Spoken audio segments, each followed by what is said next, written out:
सब लोग नहीं है। अब हम कई कथाओं में कह देते हैं कि चलो एकादशी के आपको गिरिराज की परिक्रमा हम लगवाएंगे, लेकिन लोग जाते हैं भूल जाते हैं, इसलिए कहना तो संभव नहीं है। जिन्होंने परिक्रमा नहीं लगाई है, हमारा एक शिष्टमंडल उत्तरांचल हल्द्वानी से 5 अप्रैल के आसपास वहाँ की कथा हुई, तो भक्तों ने वृंदावन नहीं देखा, परिक्रमा नहीं लगाई, तो हमने कहा है कि आप लोग वृंदावन चलिए हमारे साथ और हम आपको यहाँ सूचित कर देंगे, आप लोग भी आइएगा, आपको परिक्रमा भी लगवाएंगे और जगह जगह का स्थान भी दर्शन कराएंगे और आपको वहाँ की महिमा बताएंगे कि आज भी वहाँ भक्ति वास करती है। और वृंदावन कोई तीर्थ नहीं, वृंदावन कोई धाम नहीं, वृंदावन तो साक्षात भगवान का लोक है, गोलोक है, स्वर्ग है पृथ्वी पर। आपको मालूम होगा दुनिया के मंदिर हम बनवाते हैं और भगवान के जो बिहारी जी हैं, बिहारी जी स्वयं प्रकट हैं और गिरिराज जी हैं वो स्वयं प्रकट हैं। और कल एकादशी यहाँ है, कल यहाँ गिरिराज जी की पूजन भी करेंगे, सब लोग परिक्रमा भी करेंगे, 56 भोग भी लगवाएंगे और गिरिराज जी से प्रार्थना करेंगे, हे गिरिराज जी ऐसी कृपा करना, हो सकता है आपको आगे चल के गिरिराज जी में कथा सुनने को मिल जाए। और आप हमें अपना कोई कहीं नहीं सूचना देंगे, हमें कीर्तन मंडल को और हमारे गोविंद जी बैठे हैं गुप्ता जी का परिवार, इनको सूचना मिल जाया करेगी कि तीर्थ में गिरिराज जी में कथा होने जा रही है या बद्रिकाश्रम में कथा होने जा रही है। और आप केवल कुछ मत करिए, आप थोड़ा भगवान से प्रेम कर लीजिए, थोड़ा हमसे भी कर लेना, हमारे प्रेम में वहां तक खींच के चले आओ।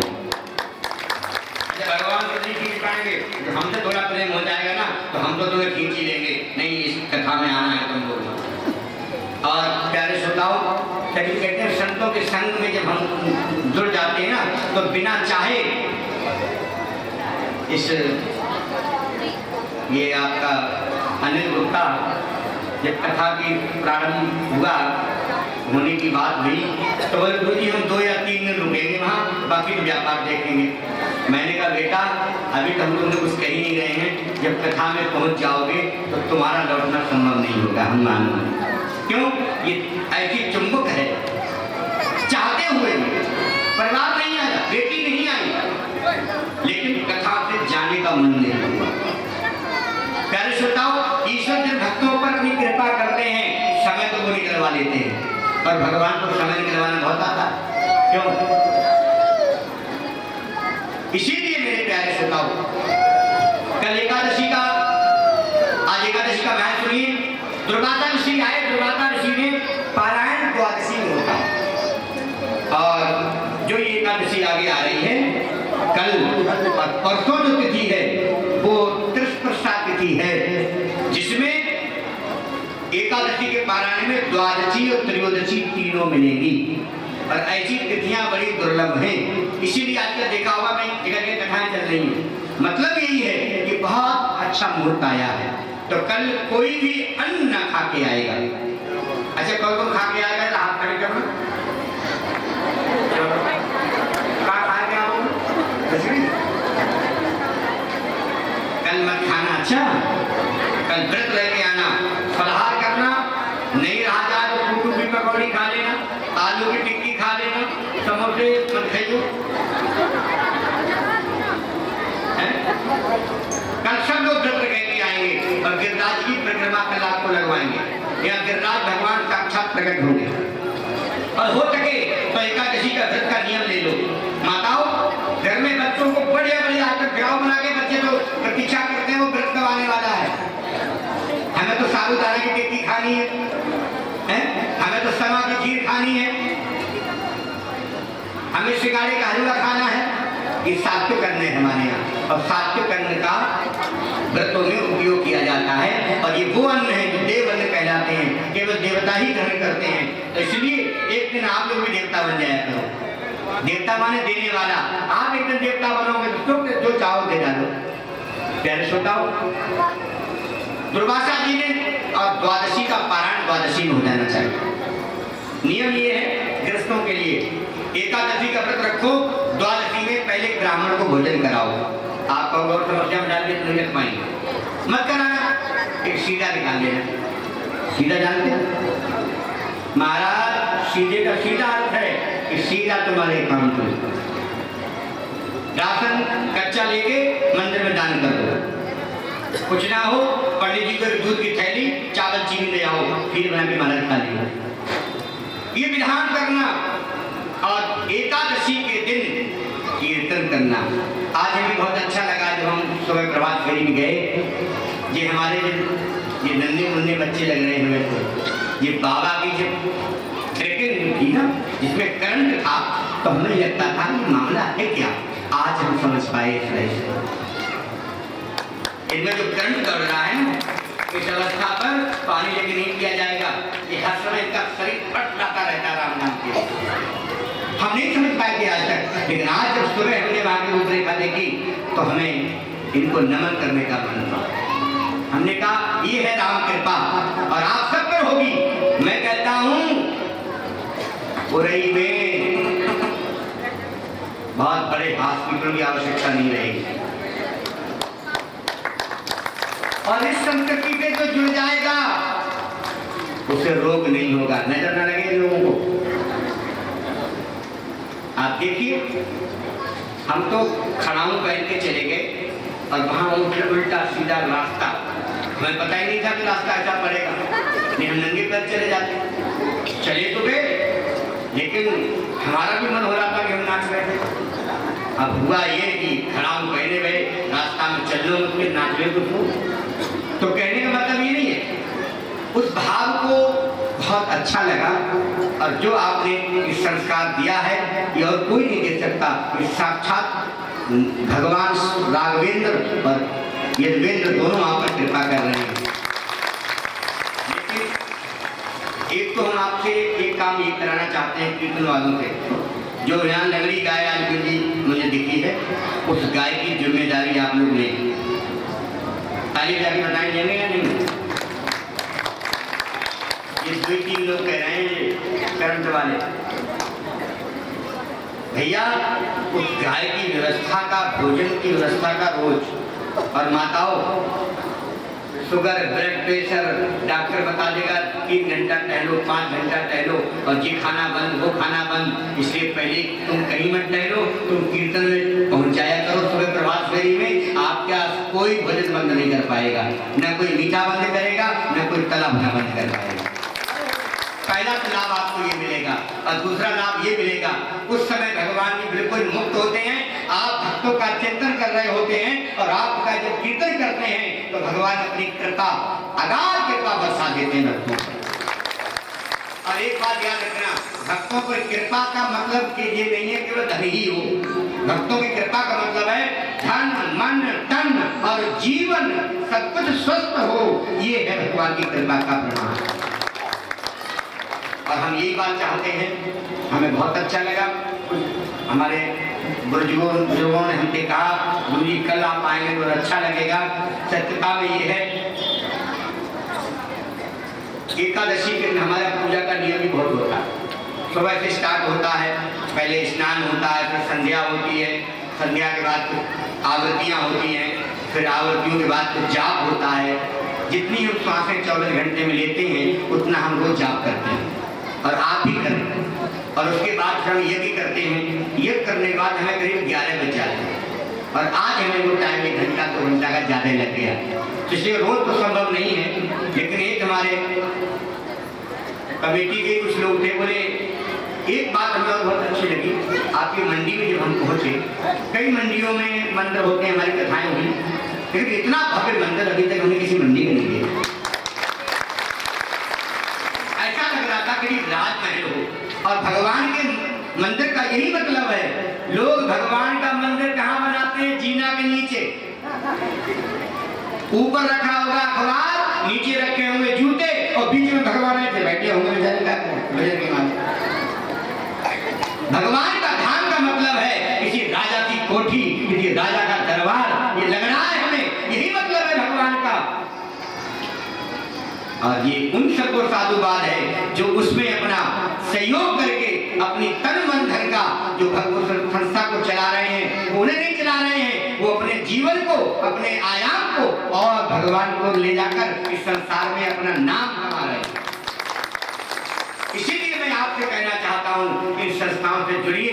कहीं भगवान का मंदिर हो तो लगे भगवान का है, वो भी मंदिर क्या, जहाँ पर्दा नहीं है, घंटा नहीं है, सफाई नहीं, सुथराई नहीं।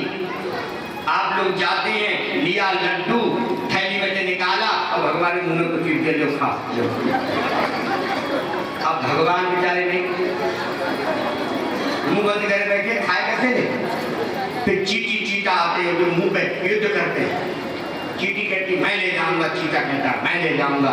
ऐसे ऐसे मंदिरों की कल्पना हम तो करकर देखते हैं, हम अंदर तो नहीं गए, लेकिन किसी के मुखौटे से ही उसके पूरे शरीर का ज्ञान हो जाता है। उस मंदिर की परिक्रमा भी की और हमें बड़ा सुंदर लगा, अच्छा लगा। पहले सोचाओ, और मैं एक बार वचन देता हूँ, कभी भविष्य में फिर अगर हमारा आपका सहयोग बना तो अपनी 7 दिन आपकी इस यात्रा में चलेंगे। हमें नहीं पता था इस बार, क्योंकि कल तो एकादशी है, कुछ नियम है और कुछ पैर भी कमजोर हैं, आपको सच बता दें, क्योंकि खड़ाऊ से थोड़े पैरों में पीड़ा हो गई। तो कहने का मतलब ये है, आपका जो कार्य है वो बिल्कुल सराहनीय है और उसके लिए हमारी हर तरह से सहायता होगी। लेकिन हम ये जरूर चाहते हैं, इसी कार्य से आप गायों की रक्षा भी कर सकते हैं। माताओं, जब ये थोड़ा अगर हो सके तो रूट चेंज कर लेना। हाईवे पे जाते ना, कॉलोनी से जाइए, कॉलोनी को जगाइए और माताओं आपके द्वार पर पहुंचे, भले आप अस्वस्थ हो, नहीं जाने के योग्य हैं, फिर भी अपना नहा धो के कुंडी खोल के उस शोभा यात्रा का सम्मान करिए। और घर में जो भी आपके यहाँ छिपकर सब्जी के हों, आटा बचा हुआ हो, रोटियां बची हुई हों, या थोड़ा और आटा बना के उसमें पात्र रखा हो, वहाँ एक रिक्शा साथ में चल रहा हो, एक भाई माइक हाथ में लाद का हाथ दर्द कर जाता है, एक ऐसी वाहन की व्यवस्था कर लेना। और आपके ना हो तो इस कथा से ही व्यवस्था करा देंगे और जो व्यवस्था बचेगी वो हम कर देंगे। लेकिन एक ऐसा वाहन आपका हो जाए जैसे रिक्शा टाइप का, उसमें माइक लग जाए, आप लोग माइक करते चले जाएं और जो आपके घरों में जो फेंकने योग्य चीजें होती हैं, गाय के नाम पे रख देते हैं, कुत्ते खा जाते हैं, वो सब गायों के लिए व्यवस्था हो जाए। और समय आने पर यहाँ एक गौशाला जरूर बनेगी, ये हम आपको वचन दें। उसके लिए बीज पड़ा है, अब कब ऊपर आता है ये भगवान जाने। और आप लोग भी इसके प्रयास में रहना, क्योंकि गौशाला तो बनेगी और चलानी भी आप ही लोगों को है। आप तो चलाने वाले हैं, स्वयं परमात्मा आके चलाएंगे। और एक समय को आने वाला है, सारे गौशालाओं के लिए सरकार व्यवस्था करेगी। ये संकेत हो गए, ये गौशालाएं बंद हो रही हैं तो गौशालाएं खुलेगी, अब आप निश्चित समझ लीजिए। और हमें बहुत प्रसन्नता है, आप धर्म कर रहे हैं और इसी धर्म ध्वजा को आप मन रखिए, व्यवस्था भगवान बनाएंगे। हम कोई काम करने चलते हैं, हमारा उतना बजट नहीं होता, इतना खर्च हो जाता, लेकिन कहाँ भी होता है, हम कहते हैं अरे भगवान ने पता नहीं कहाँ व्यवस्था कर। और इसमें भी भगवान आपकी, क्यों? वो कार्य आपका नहीं है, भगवान का काम है। भगवान का कार्य आप करोगे तो आपका कार्य में भगवान सहायता करते हैं, तो भगवान के कार्य तुम करोगे तो सहायता नहीं होगी क्या? जरूर होगी। इसलिए इस विचार से पहले श्रोताओं, अमरीश का द्वादशी पारायण समय निकला जा रहा था, संतों ने मंत्र दिया, उन्होंने चरणामृत लिया, दुर्वासा जी आए, क्रोध में चिता को पटका, राक्षसी पैदा कर दी, राक्षस की दौरी खाने को भगवान का चक्र प्रकट हो गया। जो एकादशी का व्रत करते हैं, भगवान का सुदर्शन चक्र उनकी रक्षा करता है सदैव। प्यारे श्रोताओं, राक्षसी को मारा और दुर्वासा के पीछे हो लिया वो चक्र। दुर्वासा पूरे संसार में भागे, कोई बचाने वाला नहीं मिला। भगवान विष्णु के यहाँ गए, भगवान का प्रभु अपने चक्र से कहो हमें माफ कर दे। भगवान बोले मेरा कोई अपराध नहीं किया है, अपराध किया भक्त से। भगतान साराया राध जो करई,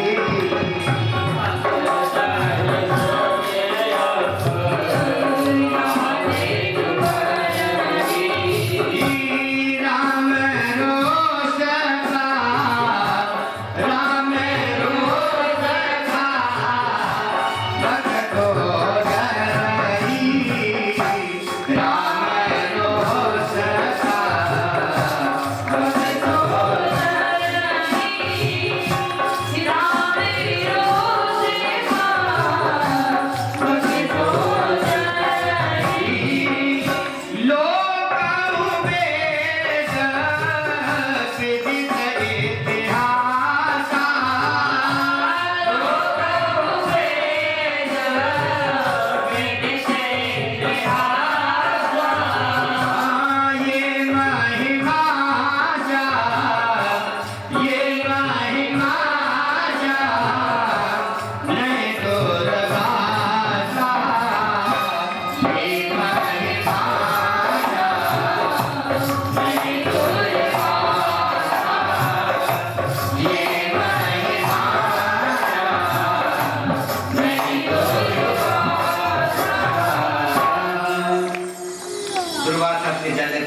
जीवन रखना, मसक दंस जीते हिमत्राता, जिन द्विज द्रोह किए पुरनासा।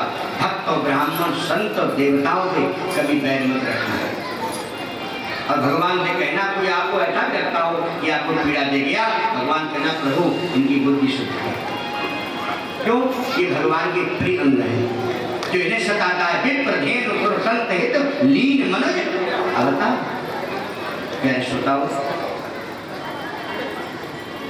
आज चक्र में दुर्वासा मुनि पुनः पहुंचे हैं अम्बरीश के पास। एक पैर पर खड़े होकर भगवान नाम का उच्चारण करते रहे। आज जब दुर्वासा मुनि पहुंचे हैं, चरणों पर गिर पड़े।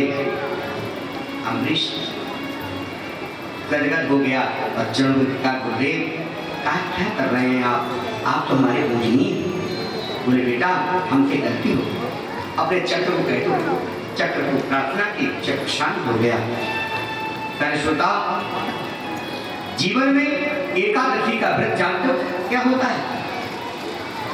एक स्वर्ग की अप्सरा, एक राजा सूर्यवंश के चित्रांगद बड़ी पुष्प वाटिका के प्रेमी थे और एक स्वर्ग से आती थी अप्सरा और तोड़ के पुष्प वाटिका से पुष्प राजा इंद्र को पहुंचती थी। राजा बहुत परेशान थे तो बैगन का पेड़ लगाया गया। एकादशी के दिन कोई बैगन स्पर्श भी करता है, खाने की तो बहुत बड़ी बात है, तो उसके सारे पाप छीन हो जाते हैं। ये कथा बताती है। उसने आके नए फूल तोड़ने की उसकी प्रथा थी, रोज नियम था। उसने जैसे एकादशी में बैगन का पेड़ का फूल तोड़ा और उड़ने की शक्ति खत्म हो गई। वो रोने लगी और लोग परेशान, माली उठे। आज माली ने घेर कर पकड़ लिया, राजा के द्वार पर ले गए। राजा ने पूछा कौन हो तुम? बोले हम स्वर्ग की अप्सरा है, हमारी वाटिका को आप लोग तहस नहस कर दियो। महाराज जो भी है हमें ऐसी शक्ति प्रदान करो कि हम उड़ के बिना चले जाएं अपने लोग को। ध्यान देना इस बात पर। गुरु वशिष्ठ को बुलाया गया। गुरु वशिष्ठ से पूछा कोई ऐसा प्रयोग है? बोले है।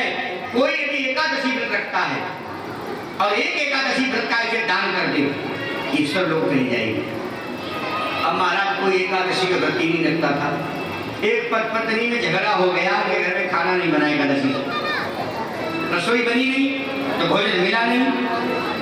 ढूंढते ढूंढते दंपति घर पहुंचे। बोले महाराज एकादशी में अन्न तो नहीं खाया हमने, लेकिन व्रत नहीं रहते हैं। बोले अन्न ना खाए एकादशी का क्या फल है? बोले जो अन्न एकादशी में नहीं खाता उसका वही फल है जो एकादशी में रखने वाले का फल है। वो दंपति आए, उन्होंने संकल्प किया अपने उस पुण्य का और सबको देखते देखते वो अप्सरा स्वर्ग लोक में चली गई। राजा ने नियम लगा दिया आज से जो एकादशी व्रत नहीं करेगा उसे मृत्युदंड दिया जाएगा। और वही एकादशी का महान कृपा हुई कि वहां राघव को राम को आना पड़ा। इसी वंश में हुए कहते हैं राजा हरिशंकु, हरिश्चंद्र, सगर के 60,000 पुत्र थे। सगर की 2 रानियां थी। एक रानी से 60,000 पुत्र हुए, एक रानी से एक पुत्र हुआ, इसका नाम पड़ा अंशुमान। 60,000 का नाश हो गया। ढूंढते ढूंढते पता लगा ये क्या हुआ क्यों? बोले इन्होंने यज्ञ किया, अश्वमेध यज्ञ किया, घोड़ा छोड़ दिया। घोड़ा इंद्र ने देखा ये पूरा हो जाएगा तो इंद्र बन जाएगा। इंद्र घोड़ा लेकर और कपिल मुनि के आश्रम पे बांधे आए। वो ढूंढने पहुंचे, कपिल मुनि तपस्या में थे, साधना में थे। जाकर उपद्रव करने लगे जिसके 60,000 बेटाओं के सो समझेगा। बोले जैसे ही कपिल मुनि ने क्रोध में देखा कौन हमारे आश्रम के आसपास उपद्रवी है, 60,000 के 7,000 भस्म हो गए। जब भस्म हुए तो महाराज आप उनका उद्धार कैसे हो? तो अंशुमान ने प्रतिज्ञा की मैं उद्धार करूंगा उनका, गंगा जी को लाकर उद्धार करूंगा। अंशुमान ने तपस्या की। अंशुमान के बाद दिलीप ने, दिलीप के बाद भगीरथ ने जब तपस्या की तो गंगा मैया ने आश्वासन दिया। और आप तो गंगा के आसपास ही रहते होंगे, कितनी दूर गंगा है? कानपुर नहीं है।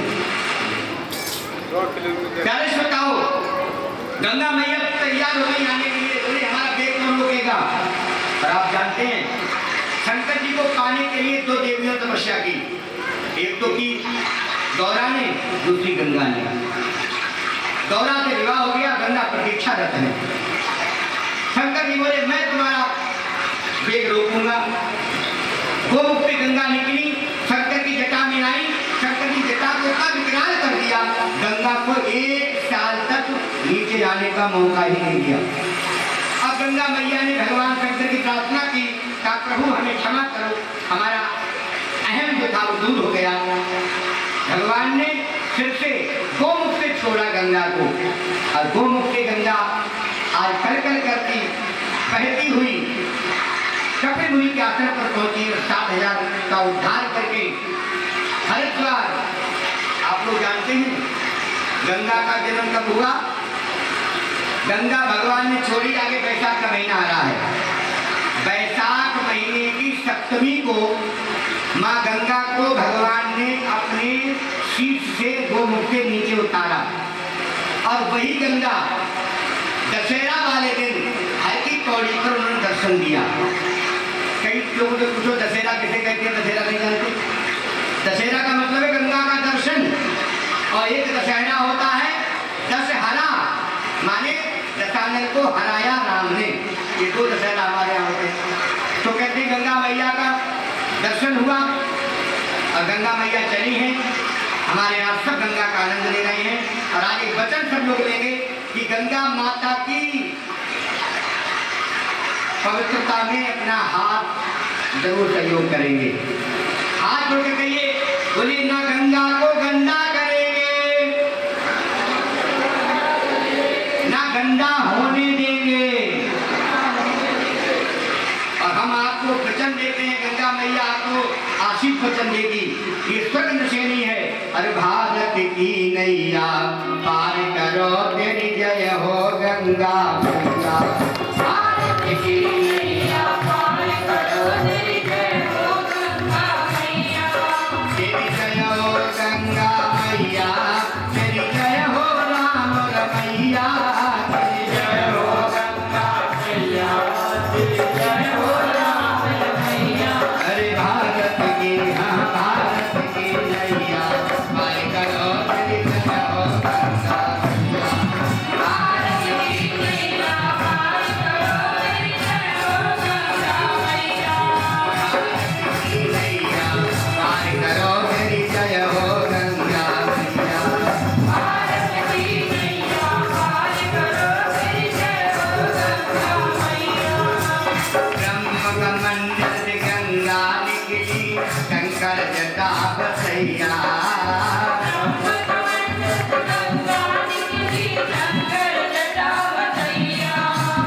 हरिद्वार तीरथ बड़ो भारी, हरिद्वार तीरथ बड़ो भारी, बड़ी मान्यता भैया, भारत की नैया पार करो तेरी जय हो गंगा मैया, भारत की नैया पार करो तेरी जय हो गंगा मैया।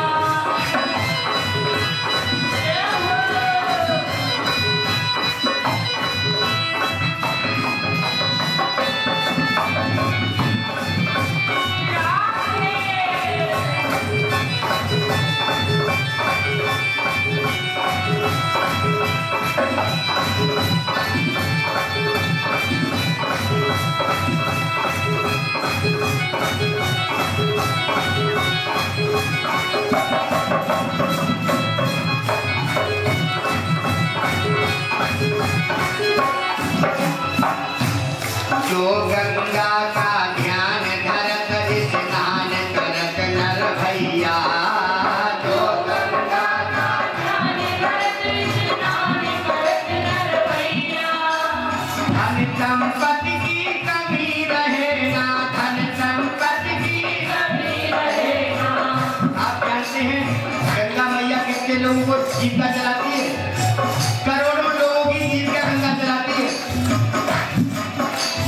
जो गंगा का ध्यान धरत स्नान करत नर भैया, जो गंगा का ध्यान धरत स्नान करत नर भैया, अरे धन संपत्ति की कमी रहे ना, धन संपत्ति की कमी रहे ना, धन संपत्ति की कमी रहे ना, निज के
भक्तिं च मुक्तिं च ददाति नित्यं भावानुसारेण तदा नरा भावानुसारेण तदा नरा भावानुसारेण हर हर हर हर हर हर हर हर पार्वती पार्वती हर हर हर हर हर हर हर हर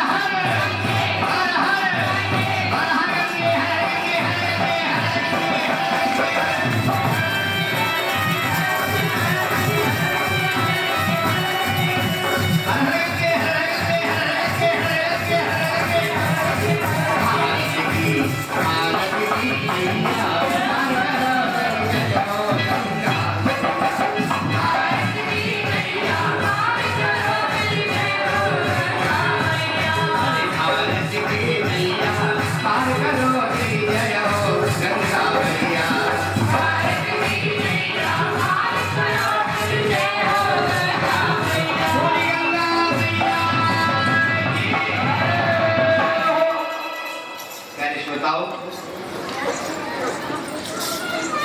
आज